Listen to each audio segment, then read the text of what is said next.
Okay, can you guys hear me now? Sorry about that. That's what happens when you're doing a live show all by yourself. So I'll start over and just say thank you guys all for joining us for our second ever live show here at the Paragon Building. We are the Cortes Law Firm. My name is Steve Cortes. And I just want to thank everybody for joining us. I know it's early. Maybe we need to pick another a later time, but we're still trying to get all the kinks out of our system. As you can see, we didn't have audio there for about 2 minutes. So we're still trying to work everything out. But I do want to thank everybody for being here today. We really appreciate it. If you've got any comments or questions, please do it in the chat room here on YouTube. And as we go through the show, we'll try to get to them as quickly as possible. And what I was saying before I realized that we didn't have any audio was that we had a really nice couple in yesterday, and they really didn't know what they wanted. They didn't know if they needed a will, a trust, power of attorney. And guys, that's what happens when people come in. You guys, the vast majority of people who come in really just don't understand what they need.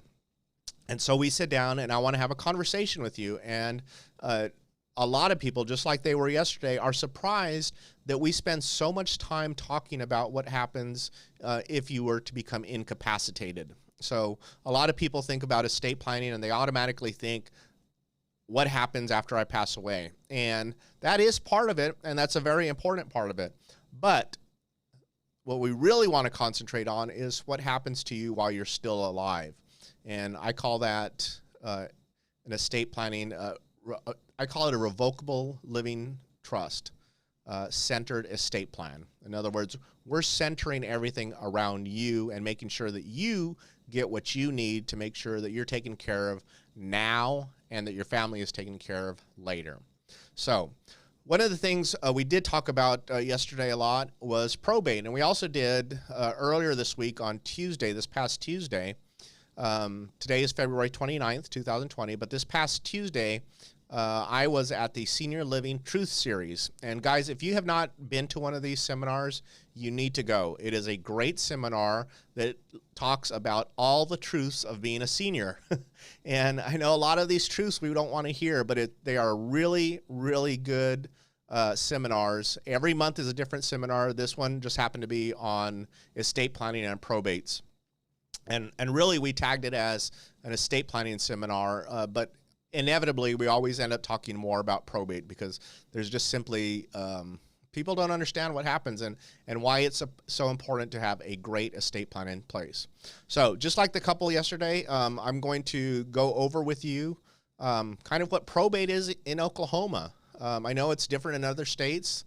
If you're in Louisiana, it's definitely different. In New Mexico, it's different. If you're in Texas, it's definitely different. I recently knew somebody who went through a probate in Texas, and it was they kind of set a hearing. They hired an attorney. They set a hearing, and they showed up at the courthouse with 2 friends, and everybody kind of swore to the fact that the person passed away, and that was kind of it.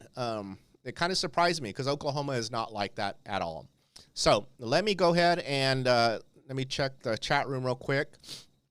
And by the way, in the chat room, I've already put a link to our probate guide. So if you have further questions or just kind of want to know what kind of the idea that we need to have when you come into our office, check out that probate guide. It's a good place to get you started, or even just to kind of get you thinking about what you need. And obviously, we still have our estate planning strategies guide as well, which you can download from the other pages there on our website. So if you need that, go to corteslawfirm.com and check that out. But for today, let's talk about probate. And there's really 2 types of probates in Oklahoma. And for lack of a better word, one of them is actually called a summary probate. So the legal definition in Oklahoma statutes is summary probate. However, there is another probate, which is the normal probate, I should say, and we call that a regular probate. Or at least I do, because that's if we can do a summary probate, what's the other probate? We do the regular probate, right? So the regular probate, let me just kind of talk about the steps that are involved, because I think it surprises a lot of people. Even the friend that I I knew that I know in Texas, they were really surprised at how extensive our probate process is here. Because like I said, they literally just had to show up at the courthouse with 2 friends who all raised their right hand and swore to the fact. So in Oklahoma, a regular probate, this is how it starts. So usually somebody comes into our office and we have to have a death certificate. We cannot proceed without a death certificate. And unfortunately, in Oklahoma, sometimes it takes a while to get a death certificate, especially if somebody passed away in their house and there was nobody there, or they passed away in a public place. There may be a delay in getting a death certificate. We have gotten them as quickly as a week, but it's usually a couple weeks. It's not unheard of for them to take a month or longer for us to get a death certificate. Again, it just depends on the circumstances of death. So we can't proceed without a death certificate, obviously. And you can see the obvious reasons for that. We don't want people going down to the courthouse and trying to probate somebody's estate who's still alive. So we have to have a death certificate. And I know that sounds silly, but you know, it could happen, and that's why we have these rules in place. So the number one thing is we have to have a death certificate. Number 2 is we have to have, if there is, we have to know whether or not there is a last will and testament. That is vitally important, because if we say there's not a will and we start probating and then we find a will, we have to kind of hit the brakes, start over, and figure out what that last will and testament says.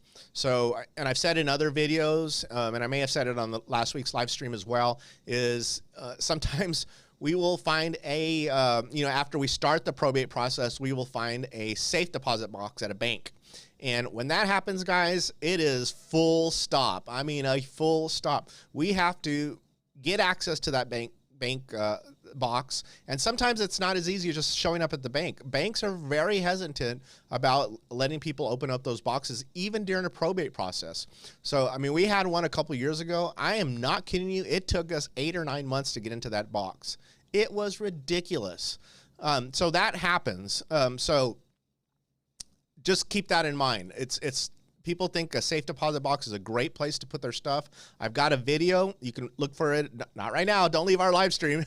But you can look for that video on safe deposit boxes in our channel. And speaking of our channel, if you haven't subscribed yet, guys, please hit the subscribe button so you'll get updates every time we post a new video. But let's get back to what we were talking about. And so we need a will.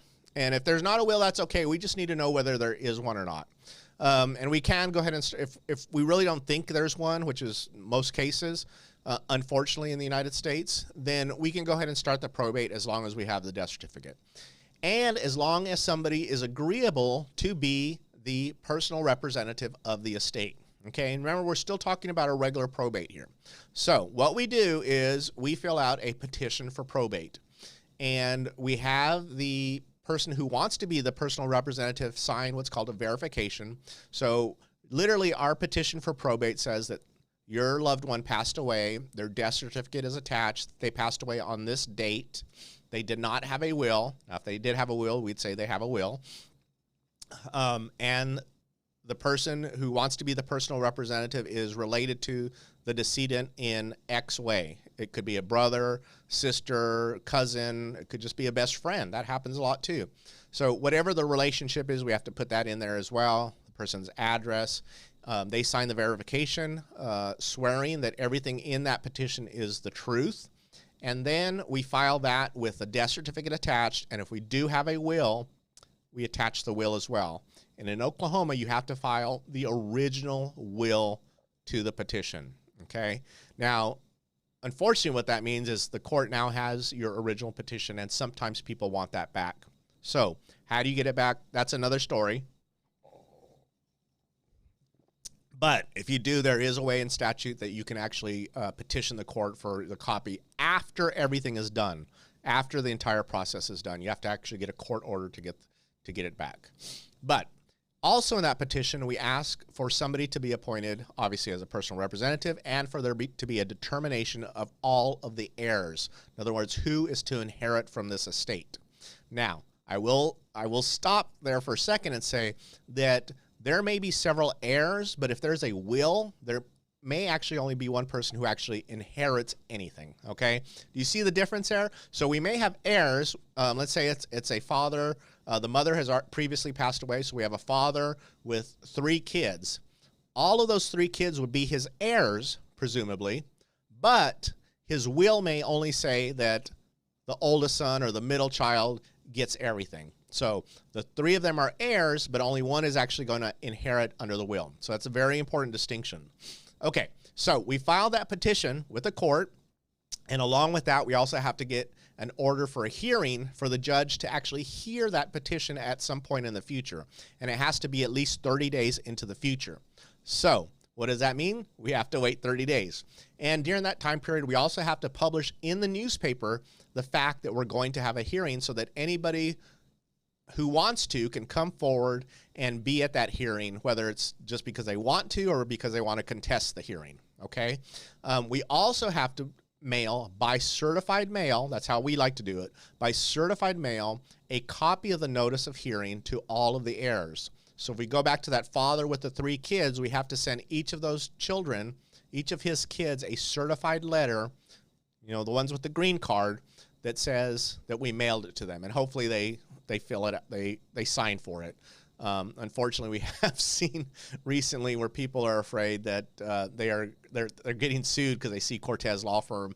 They just see the name law firm and they don't want to open their mail. So that happens, but we have to at least prove that we attempted to mail it to them, and that's why we also publish, so that we also have the publish as well. Okay, so we try to get 2 notices, one by publication and one by certified mail by U.S. mail.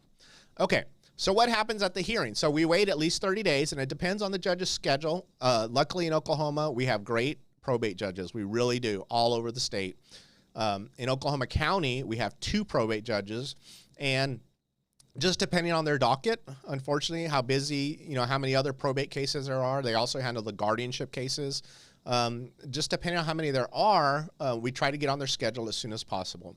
So at that hearing, presumably 30 days in the future, we go to the court with the person who wants to be the personal representative, and he gives testimony or she gives testimony, and the judge will usually at that point appoint them as the personal representative of the estate, and will grant them what's called letters of administration. And you guys have probably seen this in the movies or TV shows when somebody says, I'm going to court to get letters of administration. Well, that's what they're talking about. And the letters of administration literally mean you now have the authority to act on behalf of the estate, which means you are now tasked with finding all of the assets, finding all of the bank accounts, finding that safe deposit box if there is one, figuring out where all the real estate is, all the mineral rights, anything that belongs to the estate. Are there loans that are owed to the decedent? That's an asset of the state. So as a personal representative, it's your job to go out and figure out, and we help you. I mean, we're there every step of the way. We do a lot of these, and so we do a lot of these, unfortunately. Well, fortunately, we enjoy helping people. And so we know how to do this, and so when you come to us, we guide you every step of the way to make sure that we find as many of those assets. All of them is our goal, but sometimes things pop up years later, but we try to get as many of them as we can, all as soon as possible. Now, once we have somebody appointed as a personal representative, excuse me, my allergies have been getting me this morning. Once we have a personal representative, the next step is to give notice to creditors. So in Oklahoma, we have to give 60 days for creditors to come forward. So on that same day, I always take with me a notice to creditors, and we file that along with the judge's order granting you letters of administration. And in addition to that, we also publish that in the newspaper again. You see where I'm saying this is a very long process? So we publish that notice to creditors in the newspaper. And if we know specific creditors, you know, from looking at their bills that are coming into the house, then we also send a certified, again, a green card certified return receipt to every one of those creditors so they have notice and we can prove that we gave them notice. Because technically under Oklahoma law, if they don't come forward within that 60 days, then their claim is technically barred. And then the creditor has to figure out a way to get that claim paid, and that might be a lawsuit against the estate, whatever it is. So that's what happens.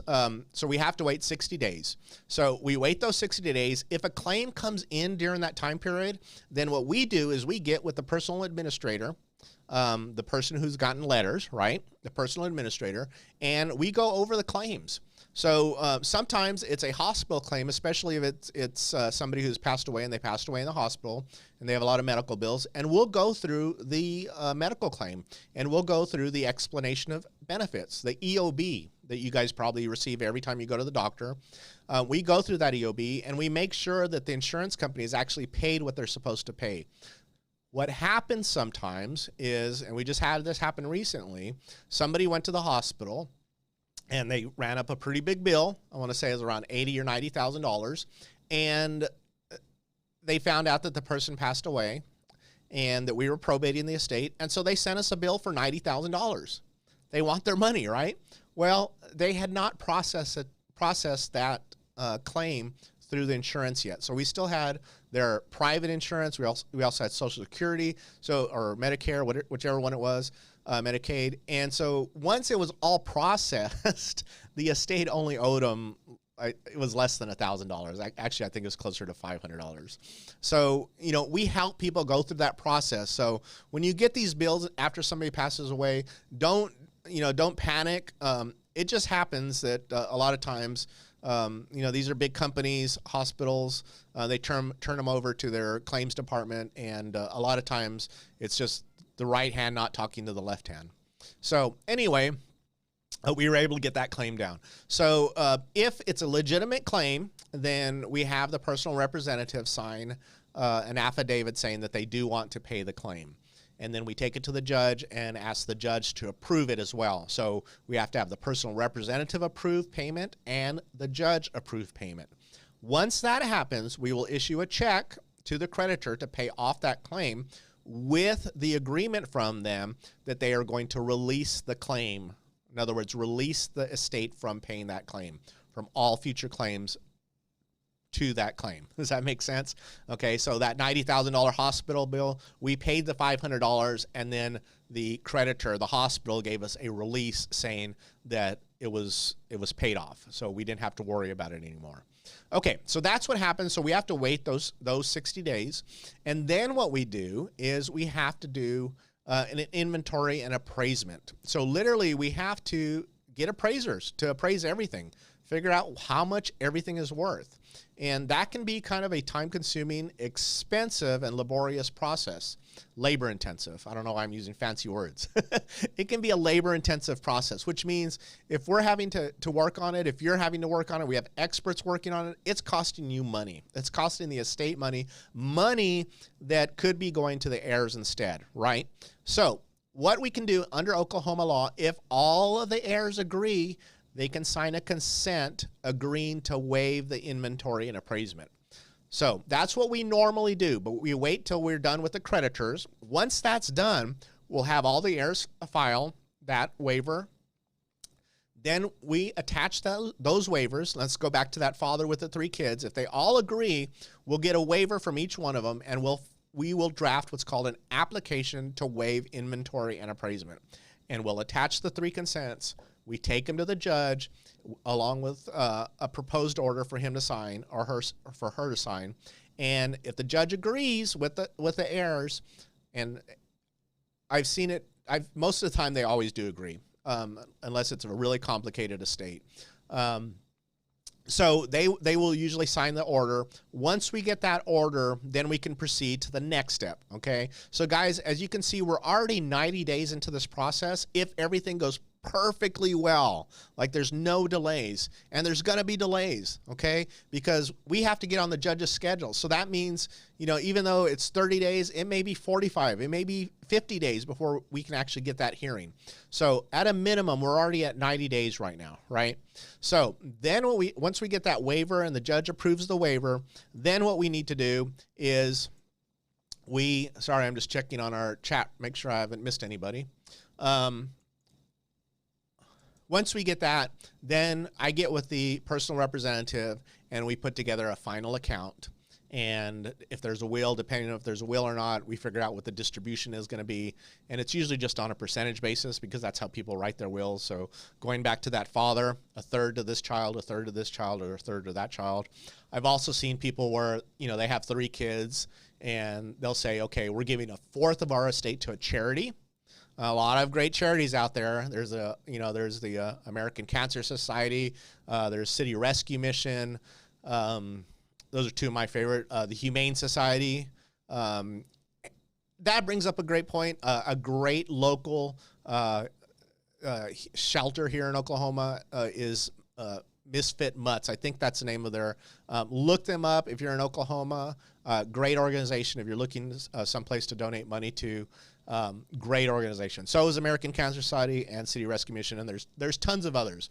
So what I've seen people do is say, okay, a quarter to City Rescue Mission, and we're using our dad with the 3 kids, and then each of the kids also gets a quarter. So that way they split it up. Some folks don't want to give to charity. That's okay too.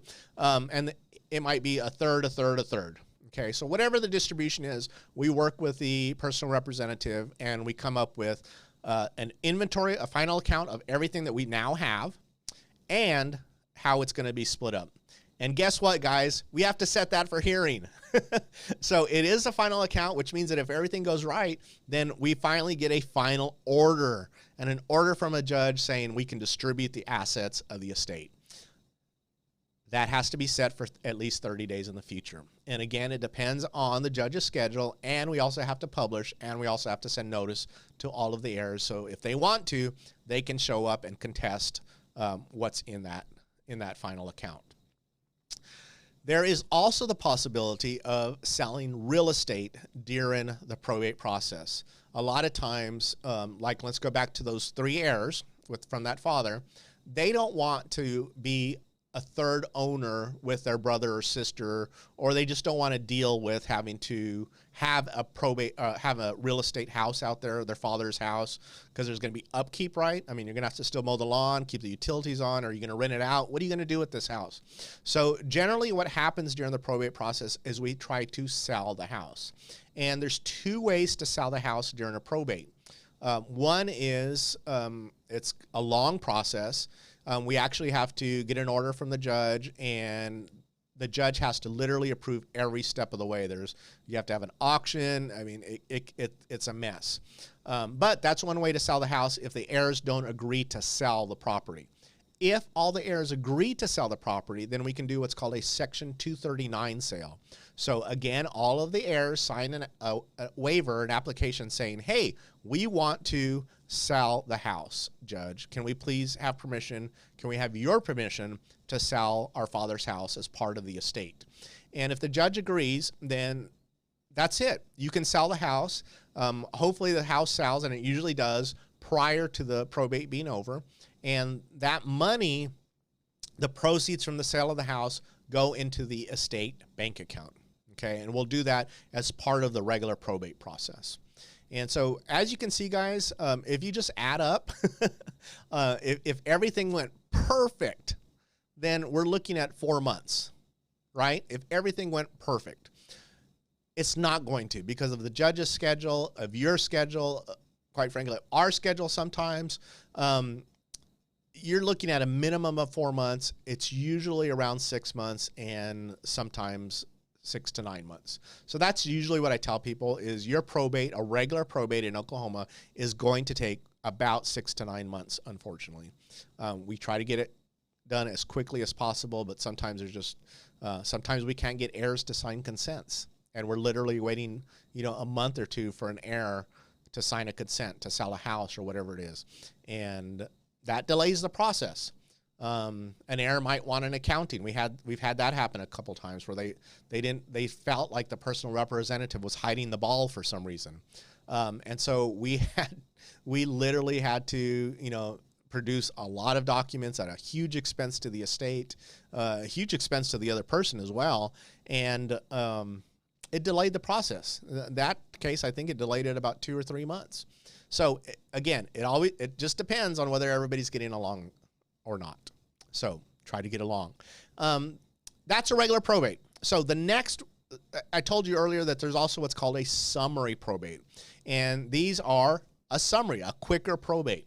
So almost all of those steps that I just described in a regular probate, in a summary probate, and you can only do it if your estate is under $200,000, okay? Your estate has to be under $200,000. The person has to have passed away for, I think, at least 5 years, and these are either or. So either they've been passed away for at least 5 years, their estate is under $200,000, or they actually lived in another state and we're just probating a particular asset. That happens a lot. People move to California, but they still have their mineral interests here. So we'll do a summary probate for their mineral interests, or they will have kept their house as a rental house. So we'll do that. Okay, real estate. In a summary probate, you can't do it. Okay, title companies will not let you sell a house during a summary probate, and that is because there has not been a determination of heirs. So, like I said, in a summary probate, we do everything that happens in a regular probate on the very first day. The only thing we don't do is determine who the heirs are. So, there is no way for the heirs to consent to sell a house if they haven't been determined. And that only happens in a summary probate at the very end. But the summary probate is still a great procedure if we can use it. So we generally use it when the assets, like I say, are under $200,000 and we don't need to sell the house. So how does it happen? This is the procedure. So like I said, we file a petition for probate. The judge also orders a combined notice to creditors and a combined notice of when the final hearing is. So it's one order that says we're going to have a final hearing at least 45 days in the future, and I'm also giving notice to all creditors that they have 30 days to come forward with a claim against the estate. So the creditors actually have less time because it's an expedited process. Again, the only thing that is different is we don't determine who the heirs are, which can create problems if there's real estate in the estate. If you're not going to sell the real estate and there's maybe just 1 or 2 heirs, then a summary probate might be a great way to go, because we set that hearing 45 days into the future. We put publication in the newspaper. We still have to publicize it. And then we have a hearing. And then once we do that hearing, we're done. The entire probate process is finished. And I will say my record, the statute is it has to be at least 45 days in the future. My record is 51 days, which was pretty exciting. The people were really happy. Our clients were really happy. I mean, that's literally less than 2 months. That is a quick probate process for Oklahoma.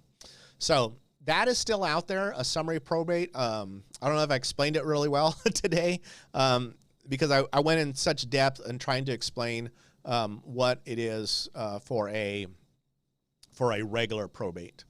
So, see if we have any questions here today. I don't see any. So, one of the things I did want to show you, though, was, let me get it up on the screen. If you go to our website, there you go. If you go to our website, you'll see this is on the Cortes Law Firm under the probate section. If you'll go down, if you click on this free probate guide, you'll be taken to you just fill out your name and your email address, and we will send you a copy of our probate guide for doing probates here in Oklahoma. So I also have a link in the chat section below, or I guess chat section is right over here next to us. So yeah, check that out. It's a great resource. We really enjoy. What I appreciate is when people they do their homework, because if they watch some of our videos and they are also, in addition to watching some of our videos, filling out these forms that we have online, then it makes, when we meet with you, it makes things go a lot smoother. And if you already come prepared with a lot of that information already, what does that mean to you? Well, it means that you're not using as much of our time because we're not having to pull it out of you or trying to find those resources.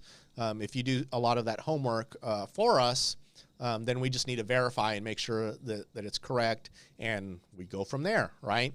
So it makes the process a lot easier and saves us time, which means it saves you money.